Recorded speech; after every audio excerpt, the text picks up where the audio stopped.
आज की यात्रा एक ऐसे प्रसिद्ध तीर्थ स्थल की यात्रा जहां भगवान भोलेनाथ साक्षात विराजमान रहते हैं। गिरिराज हिमालय की केदार नामक चोटी पर स्थित है। देश के 12 ज्योतिर्लिंगों में सर्वोच्च केदारेश्वरम ज्योतिर्लिंग। केदारनाथ धाम और मंदिर तीन तरफ पहाड़ों से घिरा है। एक तरफ है करीब 12,000 फुट ऊंचा केदारनाथ, दूसरी तरफ है 21,600 फुट ऊंचा खर्च कुंड और तीसरी तरफ है 22,700 फुट ऊंचा भरत कुंड। न सिर्फ तीन पहाड़ बल्कि 5 नदियों का संगम भी है। यहाँ मंदाकिनी, मधुगंगा, क्षीरगंगा, सरस्वती और स्वर्ग गौरी, इन नदियों में से कुछ का अस्तित्व नहीं रहा, लेकिन अलकनंदा की सहायता से मंदाकिनी आज भी मौजूद है।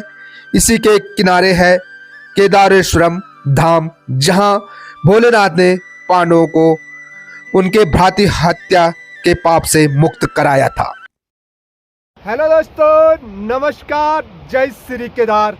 स्वागत है आप सभी का मस्त पहाड़ी राणा ठाकुर यूट्यूब चैनल में। तो हो चुकी है दोस्तों एक नए दिन की नई शुरुआत, और नई शुरुआत हो रही है देवभूमि उत्तराखंड के इन खूबसूरत पहाड़ों से और भोलेनाथ की दिव्य तपस्थली केदारनाथ से। तो कल का ब्लॉग आपने नहीं देखा, गौरीकुंड से केदारनाथ तक आप कैसे पहुंच सकते हैं बाबा के दरबार में, बाबा के दर्शन करने के लिए, तो पिछला वाला ब्लॉग जरूर देखिए। और आज मैं आपको दर्शन करवाने वाला हूं भोलेनाथ के उस दिव्य स्वरूप का, जिसको पांडवों को दर्शन देने के बाद पांडवों का उद्धार हुआ था। आइए चलते हैं भोलेनाथ के दिव्य मंदिर जो केदारनाथ धाम के नाम से प्रसिद्ध है।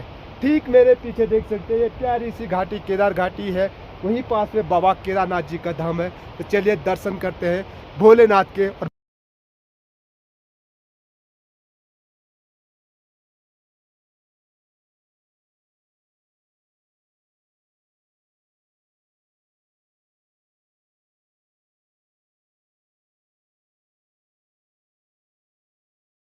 तो भोले बाबा के दर्शन पाने के लिए अपनी यात्रा नंदी बेस से शुरू हो जाती है, और जैसे बाबा भोलेनाथ के दर्शन करने के लिए मंदिर की ओर प्रस्थान करते हैं तो सबसे पहले भोलेनाथ का वो दिव्य चमचमाता हुआ हिमालय पर्वत, जहाँ प्यारी सी बर्फबारी के साथ खूबसूरत नज़ारा सबसे पहले आपको देखने को मिलेगा। उससे बाबा केदारनाथ जी के धाम की जो दूरी है पूरी 1 किलोमीटर।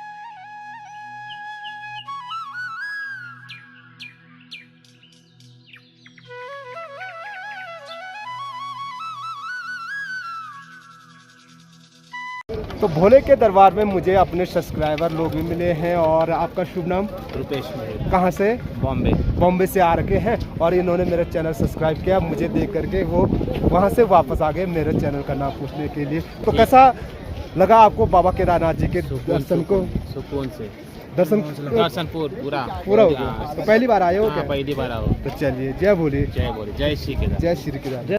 बाबा भोलेनाथ के दरबार जाने के लिए ये नया देख सकते हैं पुल है, इसी पुल से हो करके हम चलेंगे। कैसे चल रही यात्रा? ठीक चल रही। तो चलिए बाबा के है।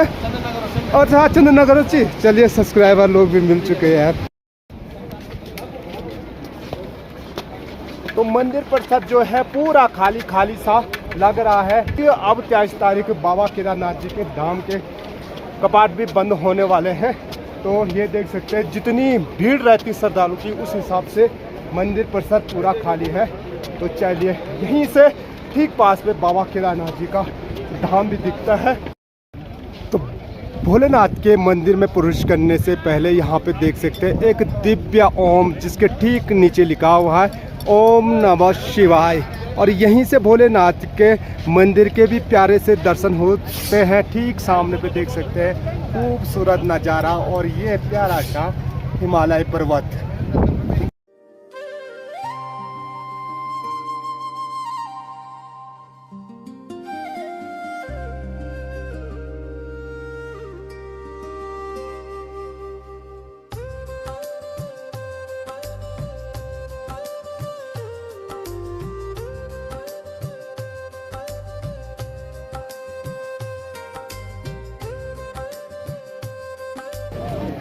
हर हर महादेव, जय श्री केदार, जय शंभू। आखिरकार मैं पहुंच ही चुका हूं बाबा भोलेनाथ के इस दिव्य धाम में, जहां हर किसी की इच्छा होती है कि मैं बाबा भोलेनाथ के दर्शन कर पाऊं। ये वही पवित्र स्थान है जहां पांडवों का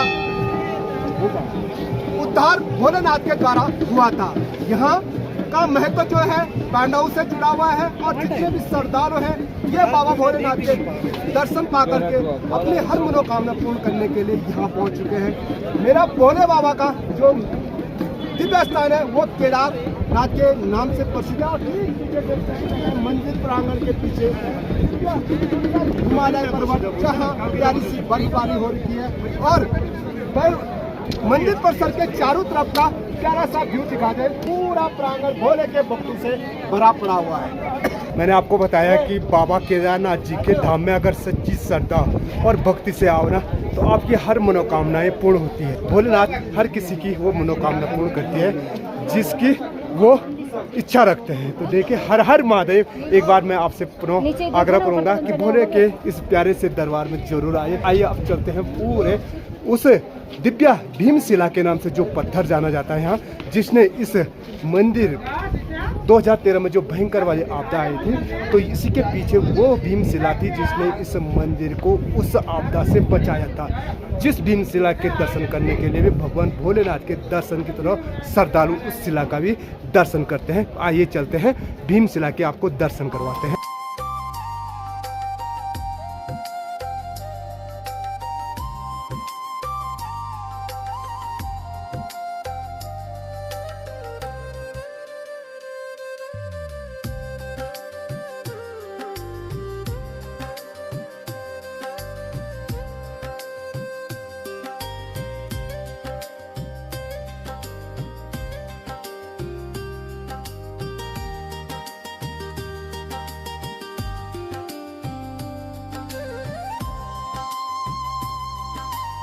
तो कुछ श्रद्धालु हमारे साथ यहाँ पे मंदिर प्रांगण के पीछे हैं। कहाँ से आ रहे थे वो? राजस्थान से। दोनों से। तो कैसा लगा आपको बाबा के दर्शन? अच्छा लगा। बढ़िया से दर्शन हो गए? अच्छी तरह दर्शन हो गए। हाँ, इससे पहले कहाँ गए? सीधे बाबा के बद्रीनाथ के। हाँ जी। सब जगह आके यहाँ आए। तो यहाँ भोलेनाथ के दरबार में कैसा महसूस हो रहा? बहुत अच्छा आनंद आया। जैसे स्वर्ग कहते क्या? आत्मा को वो मिल गया, बस सब आनंद, संतुष्टि मिल गई सारी। आप दिल्ली से? तो कैसा लगा बाबा? बहुत अच्छा लगा, बहुत अच्छा लगा। पहली बार आए हो बाबा के? पहली बार आए। हाँ, तो क्या फिर दोबारा आओगे बाबा के? जी जरूर दोबारा आएंगे, बाबा बुलाएंगे तो दोबारा जरूर आएंगे। तो मंदिर प्रांगण में काफी श्रद्धालु मिल रहे हैं, इनसे भी पूछते हैं कहाँ से आ रहे हो आप? हम हरिद्वार से आए हैं। हरिद्वार से? पहली बार आए हो कि नहीं, बचपन में आए थे, अभी वैसे बड़े में तो आप कह लो पहली बार ही आए हैं। तो कैसा महसूस हुआ बाबा के? अच्छा लग रहा है, एकदम आंसू आ गए निकल के अंदर के दर्शन करके। बहुत ही भगवान जी ऐसा लग रहा है साक्षात दिख गए हैं, बहुत अच्छा लग रहा है। आप भी बोलिए। और यहाँ पे आंटी जी भी हैं, तो आपको कहते हैं भगवान भोलेनाथ जैसे दर्शन मुझे दिए ऐसे सबको दर्शन करने, बहुत बड़ी कृपा है इनकी, बहुत बड़ी। तो भीमशिला के दर्शन भी हुए? बहुत अच्छे दर्शन। बस मन से आए उसकी सबकी मनोकामना पूरी करें। तो आप कहाँ से आए हो आंटी जी? हरिद्वार से। दर्शन अच्छी तरह से हो गए? बहुत बढ़िया हुए, साक्षात भगवान प्रकट हो गए। अच्छा। बहुत ही अच्छा लगा, यहाँ करके मन हो रहा दोबारा आऊँ। तो भोलेनाथ के दर्शन करवाने के बाद भीमशिला के मैंने आपको दर्शन करवाया और अब लेकर के चलता हूँ शंकराचार्य जी की उस समाधि तपस्थली में जहाँ उनकी समाधि बना रखी है।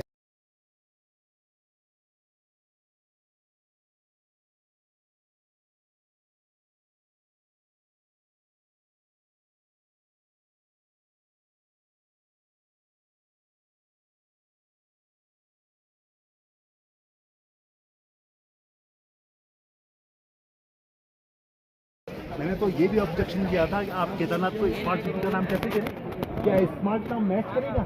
अब ये तो भोलेनाथ की नगरी है, इसका तो वर्णन है। ऐसन्याम ईश्वराय नमः, ईशान में सिर्फ भगवान का स्थान होता है और जल होता है। ईशान में जल होना चाहिए, भगवान का स्थान होना चाहिए, ईशान को साफ सुथरा होना चाहिए, ईशान को प्लेन होना चाहिए। यहाँ पे जय विजय जी है ना, पहाड़ के रूप में है, वैसे तो प्रतिमात्मक तो है ही, लेकिन पहाड़ के रूप में यहाँ पे जय विजय जी हैं। और ये पूरा अस्तुतरस्याम दिश देवतात्मा हिमालयो नाम निगादि राजा पूरा पर्वतो ये निधि बघाया स्थित पृथिव्याम न्यूमान दंडा।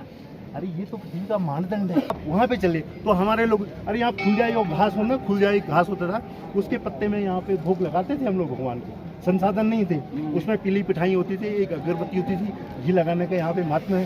आज देखो यहाँ पे घी नहीं लगाया जाता है, यात्री से जो है पैसे स्लिप तो कटवा देते हैं, लेकिन पूजा क्या करवानी। और भगवान शिव की पूजा के समान कोई पूजा नहीं है, और विष्णु को अलंकार प्रिय है। और ये ज्योतिर्लिंग धाम में पापो हम पाप कर्मा हम, पांडवों की भी जो गोत्र हत्या और जो ब्रह्म हत्या है, वो घी लगाने से ही वो उस हत्या से, उस पाप से मुक्त हुए थे वो लोग। मान्यता है कि अगर आप भोलेनाथ के दर्शन कर देते हैं तो उसके बाद भोलेनाथ के जो वीर हैं भैरवनाथ, तो भैरवनाथ के दर्शन करने अति आवश्यक होते हैं, नहीं तो भोलेनाथ की ये यात्रा अधूरी मानी जाती है।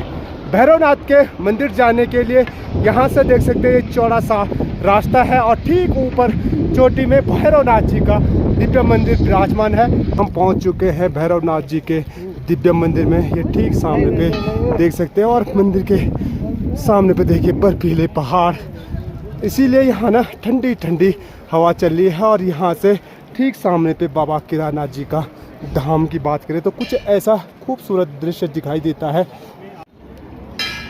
तो पूरे भोले बाबा के मंदिर के दर्शन करने के बाद अब मैं भैरवनाथ मंदिर में पहुंच चुका हूं, और यहाँ मंदिर के पुजारी हैं, इनसे मैं बाबा केदारनाथ जी की महिमा के साथ भैरवनाथ जी की महिमा का वर्णन आपको सुनाता हूँ। नहीं, मैं कोई पुजारी नहीं हूँ, मैं तो एक सेवक हूँ केदारनाथ में। और ये मुकुंड भैरव है, मुकुंड भैरव मतलब भूमि से उत्पन्न है, भू के स्वामी है केदारनाथ के। ये प्रथम पुजारी केदारनाथ के कहे जाते हैं, और इसके 18 तारीख को कपाट बंद होने वाले केदारनाथ की, और भगवान शंकर की पूजा में ये चले जाएंगे।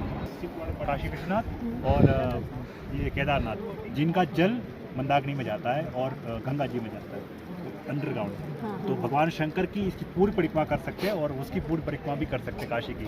दूसरे ज्योतिर्लिंगों की पूर्ण परिक्रमा नहीं होती, इनकी पूर्ण परिक्रमा होती है। आपने देखे होंगे तो अंडरग्राउंड पूरा घुमाते हैं। बहुत सारे आप सब जगह हैं, पर ये बात हमने ऑब्जर्व और एक शिव पुराण में और भी वर्णन है। सबसे बड़ा जो आपने देखा होगा नंदी, जो हमारे केदारनाथ में है, और कहीं इतना बड़ा नंदी नहीं होगा। है वो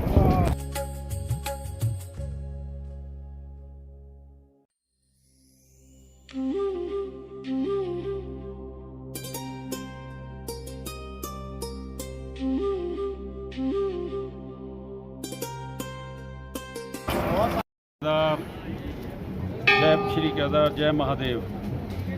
बड़ा अच्छा दिन है आज। वैसे तो प्रभु के सारे ही दिन अच्छे हैं, लेकिन हमारा सौभाग्य है कि अनगिनत बार आना केदारनाथ हुआ है, और अनगिनत बार हम भैरव बाबा पे आए हैं।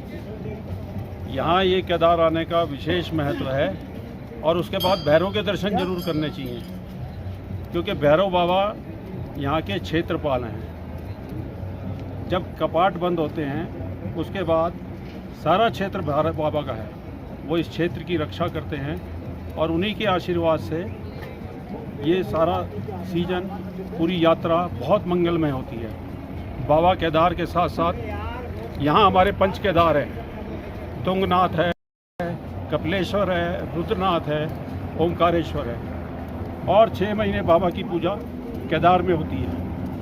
वो हम सब भक्तों के लिए खुला है, और 6 महीने कपाट बंद होने के बाद मुखी मठ में ओंकारेश्वर मंदिर में 6 महीने बाबा की डोली वहीं जाती है, और वहीं उसका पूजा किया जाता है। तो आप सबको भी बाबा केदार का आशीर्वाद रहे, ये मेरी शुभकामनाएं हैं। और मैं हरिद्वार से मुकेश ओम प्रकाश, मैं बचपन से ही मेरा सौभाग्य है, मैं केदार आता हूँ। मुझे गिनती नहीं कितनी बार हूँ, और उस ज़माने में आते हैं जब यहाँ कुछ नहीं था।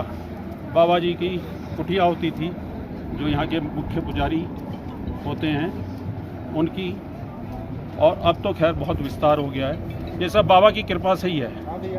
और मैं यही कहूँगा कि सब लोग आएँ, हमारे उत्तराखंड में बहुत कुछ है और बाबा केदार का आशीर्वाद समस्त संसार पे बना रहे। जय महादेव, जय श्री केदार। जय श्री केदार, जय भैरव। जय।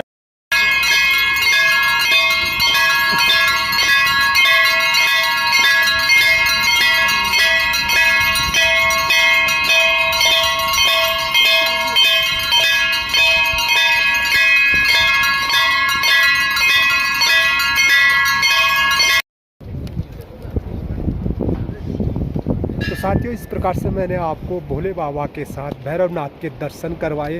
तो कैसा लगा आपको बाबा भोलेनाथ के दर्शन करके और बाबा भैरवनाथ के दर्शन करके कमेंट्स में ज़रूर बताइए। वीडियो अच्छी लगी वीडियो को लाइक करें, दोस्तों के साथ शेयर करें और चैनल पर नए हो चैनल को सब्सक्राइब जरूर करें।